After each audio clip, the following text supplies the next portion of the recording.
이 시즌에 하나님은 넘어져 있는 자를 일으키십니다. 지금 이 시즌에요, 하나님은 버림받았다고 속아 넘어져 있는 자를 다시 일으키십니다.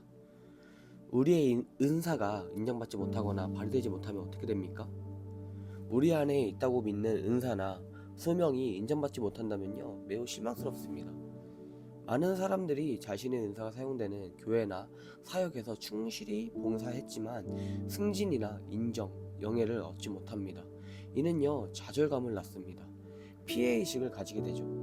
이런 일이 발생하면 결국 사람들은 교회, 사역 또는 사업을 떠나 자신의 은사를 인정하고 활용하며 박수를 받을 수 있는 것을 떠나게 됩니다. 은사가 발휘되지 않을 때 좌절감은 계속해서 커집니다. 은사가 사용되었지만 인정받지 못한다면 성령의 인도하심에 따라 조직을 옮기는 것이 잘못된 것은 아닙니다. 그러나 그 전환 과정에서 우리는 승진에 방해가 되거나 발전과 성장의 발목을 잡는 공격과 상처를 받아들여서는 안 되는 것입니다.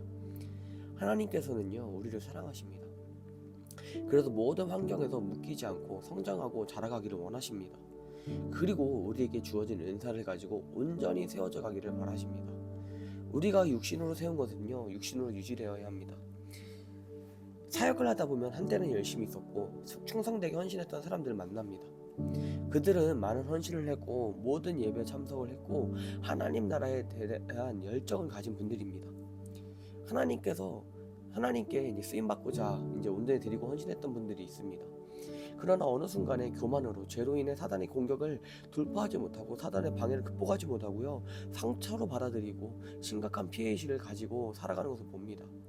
그 이후로 상처를 받지 않겠다라는 이 생각이 사로잡혀서 사람들과 사역과 모든 관계에 거리를 두고 살아갑니다. 또한 자기를 변호해주고 자기를 이해해주는 사람들 사이에 있기를 원합니다. 사람들을 세우고 제자 만드는 사역의 부름을 받아 이 길을 걷고 있는 저로서는 그 이유를 이해하고 어느 정도는 잘 압니다. 이들의 공통점은요, 오랜 시간 수고하고 헌신한 것은 물론 주님을 위해서입니다.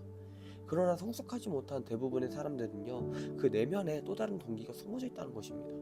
그리고 온전히 성령님을 따라 순종하려는 마음보다는 자기의 의지로, 자기의 힘으로 뭔가를 하려는 시도를 끊임없이 했다는 것입니다. 이들은요, 끝까지 성령께 순복하지 못했습니다.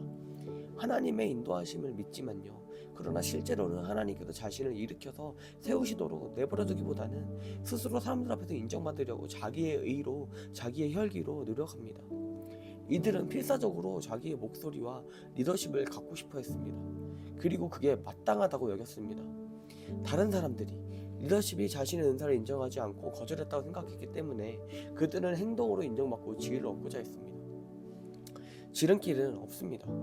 문제는요, 리더십에 이르는 지름길은 없다는 것입니다. 신뢰의 지름길도 없습니다. 우리는 믿음의 여정을 걸어야 합니다. 이 여정을 통해서 우리는 영적 근육을 키우고요, 성장해 가야 합니다. 우리가 포기하지 않고 예수 안에 거하면 하나님은 우리의 발걸음을 명령하고 인도하실 것이라고 말씀하셨습니다. 시편 37편 23절 이 4절 말씀입니다. 여호와께서 사람의 걸음을 정하시고 그의 길을 기뻐하시나니 그는 넘어지나 아주 엎드러지지 아니함은 여호와께서 그의 손으로 붙드심이로다. 아멘. 다윗에게는요, 부르심이 있었습니다. 그는 아직 청소년 때 사무엘 선지자로부터 자신이 왕이 될 거라는 예언을 들었습니다. 그의 온 가족이 그의 예언을 들었죠. 하지만 바로 다음 날 그는 다시 아버지의 양을 돌보러 나갔습니다. 어떻게 보면 실망스러웠을 수 있겠죠. 그는 현명하게도요, 그 예언을 받아들이고 성취하려고 하지 않았습니다. 다윗은요, 그냥 기다렸어요. 그는 하나님 앞에 살았습니다. 그래서 기다릴 수 있었습니다. 다윗은 그 기다림의 시간 동안 수많은 거절을 경험하면서 그 예언의 말씀이 진짜야 아니면 아니야 라는 그 도전을 받았습니다. 인생에 대한 하나님의 약속을 받았다면요, 이 약속을 반대하는 저항하는 것이 반드시 있을 수 있다는 것을 이해하는 것이 아주 중요합니다.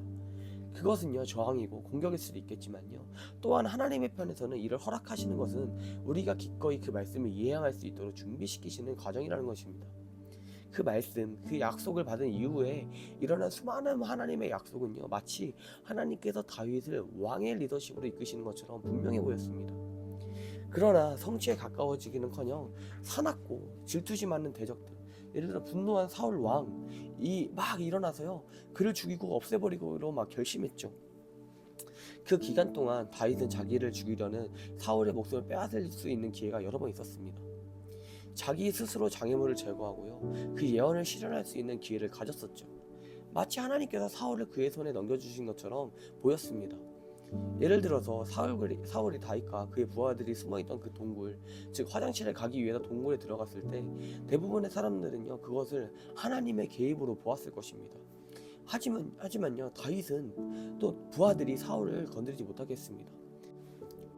다윗이 권력을 잡고 예언의 성취를 가져올 수 있었던 사례는 그뿐이 아니었습니다. 대신 그는 스스로 높아지기를 거부하고요 하나님께서 하실 때까지 기다렸습니다. 자기를 죽이고 하나님의 약속을 성취하는 것을 방해했던 사울을 죽고 난 다음에도요 다윗은 그 약속의 말씀을 붙잡고 스스로 약속을 향해 나아갈 수 있었습니다. 그러나 다윗은 그때도 기다렸습니다. 그는 백성들이 자신을 선택해 줄 때까지 기다렸습니다. 그는 하나님을 신뢰하는 마음이 확고했습니다. 만약 백성의 마음을 얻지 못한 채 왕위에 올랐다면요 왕국을 유지하려고 스스로 얼마나 애썼을지 생각해 보십시오.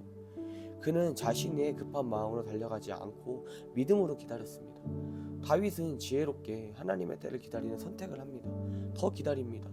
바른 태도를 가지고요. 이게 바로 성숙함이에요. 백성들은 누가 왕이 되어야 하는지에 대해서 나누었죠. 유다 지파는 다윗을 왕으로 세웠고요. 나머지 지파는 사울의 남은 아들 이스보셋을 왕으로 인정했습니다. 그리고 무비보셋은요 2년 동안 통치했습니다. 그때 다윗은 사무엘의 예언을 생각하며 좌절감에 손가락을 두르고 있었을까요?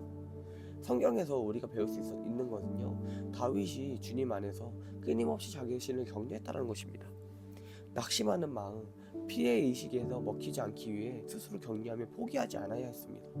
이것이 바로 하나님께서 우리를 부르심에 자리에 옮기실 때까지 중간 과정에서 기다릴 때 우리가 해야 할 일입니다. 하나님의 부르심과 인도하심을 따라가다 보면요 돌파구인 것 같다가도 한 걸음 앞으로 나아갔다가 두 걸음 뒤로 물러가는 상황이 늘 있기 마련입니다. 그때 낙담과 조바심에 나의 마음을 사로잡지 않도록 스스로 이겨내야 합니다. 부르심을 따라가려면 약속을 이루는 인생이 되려면 우리는 믿음이 필요합니다. 부르심을 완수하려면요 신실함이 필요합니다. 다윗은 그저 손 놓고 기다리기만 한 것이 아닙니다. 그는 자신의 위치에서 최선을 다하고 모든 기회를 통해 그는 자신을 계속해서 성장시켰습니다. 그러자 사람들은 그에게 끌려갔습니다. 사울을 피해 동굴에 숨어 주님 안에서 자신을 격려할 때도요 거절당하고 버림받은 경험이 있는 사람들이 그를 찾았습니다. 다윗이 그 거절감에서 벗어나기 위해서 싸워야 했을 때 하나님께서 그를 사용하여 주님이 그에게 데려온 사람들에게 같은 일에서 벗어난 법을 가르치시고 계셨다는 것을요 그런 사실을 우리는 주목하기를 바랍니다. 우리가 경험하고 승리한 것을 다른 사람들에게 전할 수 있습니다. 여러분의 싸움은요 결코 여러분만을 위한 것이 아니라요 다른 사람들이 승리할 수 있도록 배우고 전수하고 돕기 위한 것입니다. 이게 바로 하나님의 방법입니다. 이 거절의 스피릿이 있습니다. 거절의 영은요 여러분을 침묵하고 좌절하게 만들려고 합니다.